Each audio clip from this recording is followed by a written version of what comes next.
नमः शिवाय। आइए सुनते हैं श्रावण सोमवार व्रत कथा। श्रावण सोमवार की कथा के अनुसार अमरपुर नगर में एक धनी व्यापारी रहता था। दूर दूर तक उसका व्यापार फैला हुआ था।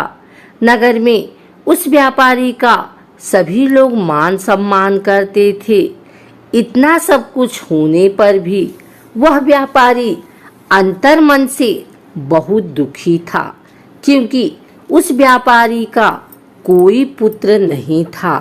दिन रात उसे एक ही चिंता सताती थी, उसकी मृत्यु के बाद उसके इतने बड़े व्यापार और धन संपत्ति को कौन संभालेगा। पुत्र पाने की इच्छा से वह व्यापारी प्रति सोमवार भगवान शिव की व्रत पूजा किया करता था। सायंकाल को व्यापारी शिव मंदिर में जाकर भगवान शिव के सामने घी का दीपक जलाया करता था। उस व्यापारी की भक्ति देखकर एक दिन पार्वती ने भगवान शिव से कहा, हे प्राणनाथ, यह व्यापारी आपका सच्चा भक्त है। कितने दिनों से यह सोमवार का व्रत और पूजा नियमित रूप से कर रहा है। भगवान, आप इस व्यापारी की मनोकामना अवश्य पूर्ण करें। भगवान शिव ने मुस्कुराते हुए कहा, हे पार्वती, इस संसार में सबको उसके कर्म के अनुसार फल की प्राप्ति होती है। प्राणी जैसा कर्म करता है उन्हें वैसा ही फल प्राप्त होता है। इसके बावजूद पार्वती जी नहीं मानी। उन्होंने आग्रह करते हुए कहा, नहीं प्राणनाथ, आपको इस व्यापारी की इच्छा पूरी करनी ही पड़ेगी।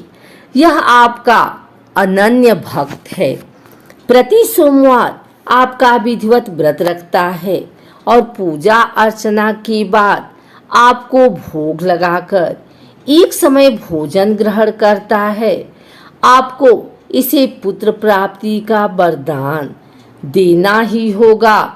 पार्वती का इतना आग्रह देखकर भगवान शिव ने कहा, तुम्हारे आग्रह पर मैं इस व्यापारी को पुत्र प्राप्ति का वरदान देता हूँ, लेकिन इसका पुत्र 12 वर्ष से अधिक जीवित नहीं रहेगा। उसी रात भगवान शिव ने स्वप्न में उस व्यापारी को दर्शन देकर उसे पुत्र प्राप्ति का वरदान दिया और उसके पुत्र के 12 वर्ष तक जीवित रहने की बात भी बताई। भगवान के वरदान से व्यापारी को खुशी तो हुई, लेकिन पुत्र की अल्पायु की चिंता ने उस खुशी को नष्ट कर दिया।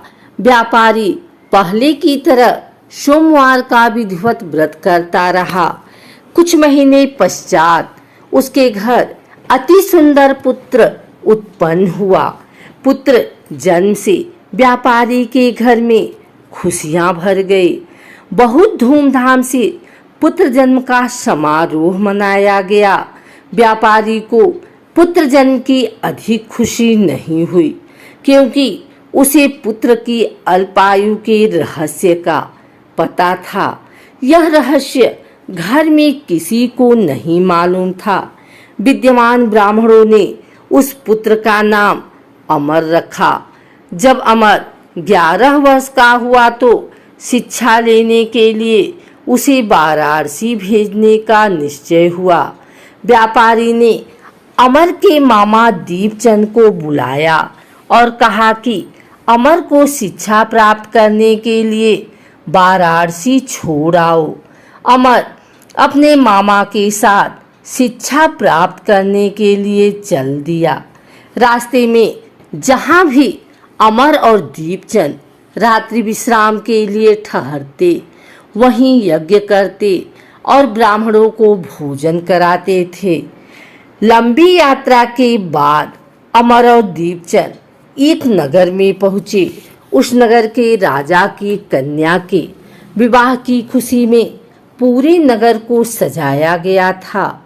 निश्चित समय पर बारात आ गई, लेकिन वर का पिता अपने बेटे के एक आंख से काना होने के कारण बहुत चिंतित था। उसे इस बात का भय रहता था कि राजा को इस बात का पता चलने पर कहीं वह विवाह से इनकार न कर दे, इससे उसकी बदनामी होगी। वर के पिता ने अमर को देखा तो उसके मस्तिष्क में एक विचार आया। उसने सोचा, क्यों न इस लड़के को दूल्हा बनाकर राजकुमारी से विवाह करा दूं। विवाह के बाद इसको धन देकर विदा कर दूंगा और राजकुमारी को अपने नगर में ले जाऊंगा। वर के पिता ने इसी संबंध में अमर और दीपचंद से बात की। दीपचंद ने धन मिलने के लालच में वर के पिता की बात स्वीकार कर ली। अमर को दूल्हे के वस्त्र पहनाकर राजकुमारी चंद्रिका से विवाह करा दिया गया। राजा ने बहुत सा धन देकर राजकुमारी को विदा करना चाहा। अमर जब लौट रहा था तो सच नहीं छिपा सका और उसने राजकुमारी की ओढ़नी पर लिख दिया, राजकुमारी चंद्रिका, तुम्हारा विवाह तो मेरे साथ हुआ था। मैं तो वाराणसी में शिक्षा प्राप्त करने जा रहा हूँ। अब तुम्हें जिस नवयुवक की पत्नी बनना पड़ेगा वह एक आंख से काना है। जब राजकुमारी ने अपनी ओढ़नी पर लिखा हुआ पढ़ा तो उसने काने लड़के के साथ जाने से इनकार कर दिया। राजा ने सब बातें जानकर राजकुमारी को महल में रख लिया।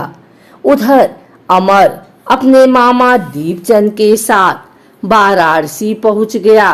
अमर ने गुरुकुल में पढ़ना शुरू कर दिया। जब अमर की आयु 12 वर्ष पूरी हुई तो उसने एक यज्ञ किया। यज्ञ की समाप्ति पर ब्राह्मणों को भोजन कराया और खूब अन्न वस्त्र दान किए। रात को अमर अपने शयन कक्ष में सो गया। शिव के वरदान के अनुसार शयनावस्था में ही अमर के प्राण पखेरु उड़ गए। सूर्योदय पर मामा अमर को मृत देखकर रोने पीटने लगे। आसपास के लोग भी एकत्र होकर दुख प्रकट करने लगे। मामा के रोने का विलाप स्वर सुनकर समीप से गुजरते हुए भगवान शिव और माता पार्वती ने भी सुना। पार्वती जी ने भगवान से कहा, प्राणनाथ, मुझसे इसके रोने के स्वर सहन नहीं हो रहे। आप इस व्यक्ति के कष्ट अवश्य दूर करें। भगवान शिव ने पार्वती जी के साथ अदृश्य रूप में समीप जाकर अमर को देखा तो पार्वती जी से बोले, पार्वती, यह तो उसी व्यापारी का पुत्र है जिसे मैंने 12 वर्ष की आयु का वरदान दिया था। इसकी आयु पूरी हो गई है। पार्वती जी ने फिर भगवान शिव से निवेदन किया, हे प्राणनाथ, आप इस लड़के को जीवित करें, नहीं तो इसके माता पिता पुत्र की मृत्यु के कारण रो रो कर अपने प्राणों का त्याग कर देंगे। इस लड़के का पिता तो आपका परम भक्त है। वर्षों से सोमवार का व्रत करते हुए आपको भोग लगा रहा है। पार्वती के आग्रह करने पर भगवान शिव ने उस लड़के को जीवित होने का वरदान दिया और कुछ ही पल में वह जीवित होकर उठ बैठा। शिक्षा समाप्त करके अमर मामा के साथ अपने नगर की ओर चल दिया। दोनों चलते हुए उसी नगर में पहुंचे जहां अमर का विवाह हुआ था। उस नगर में भी अमर ने यज्ञ का आयोजन किया। समीप से गुजरते हुए नगर के राजा ने यज्ञ का आयोजन देखा। राजा ने अमर को तुरंत पहचान लिया। यज्ञ समाप्त होने पर राजा अमर और उसके मामा को महल में ले गया और कुछ दिन उन्हें महल में रखकर बहुत सा धन वस्त्र देकर राजकुमारी के साथ विदा किया। रास्ते में सुरक्षा के लिए राजा ने बहुत से सैनिकों को भी भेजा। दीपचंद ने नगर में पहुंचते ही एक दूत को घर भेजकर अपने आगमन की सूचना भेजी।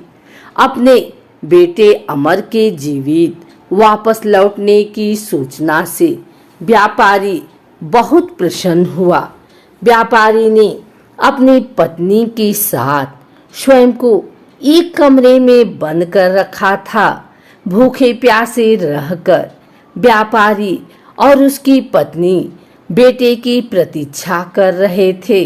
उन्होंने प्रतिज्ञा कर रखी थी कि यदि उनके अपने बेटे की मृत्यु का समाचार मिला तो दोनों अपने प्राण त्याग देंगे। व्यापारी अपनी पत्नी और मित्रों के साथ नगर के द्वार पर पहुंचा। अपने बेटे के विवाह का समाचार सुनकर पुत्रवधू राजकुमारी चंद्रिका को देखकर उसकी खुशी का ठिकाना न रहा। उसी रात भगवान शिव ने व्यापारी के स्वप्न में आकर कहा, हे श्रेष्ठी, मैंने तेरे सोमवार के व्रत करने और व्रत कथा सुनने से प्रसन्न होकर तेरे पुत्र को लंबी आयु प्रदान की है। व्यापारी बहुत प्रसन्न हुआ। सोमवार का व्रत करने से व्यापारी के घर में खुशियां लौट आई। शास्त्रों में लिखा है कि जो स्त्री पुरुष सोमवार का विधिवत व्रत करते और कथा सुनते हैं उनकी सभी मनोकामनाएं पूर्ण होती हैं।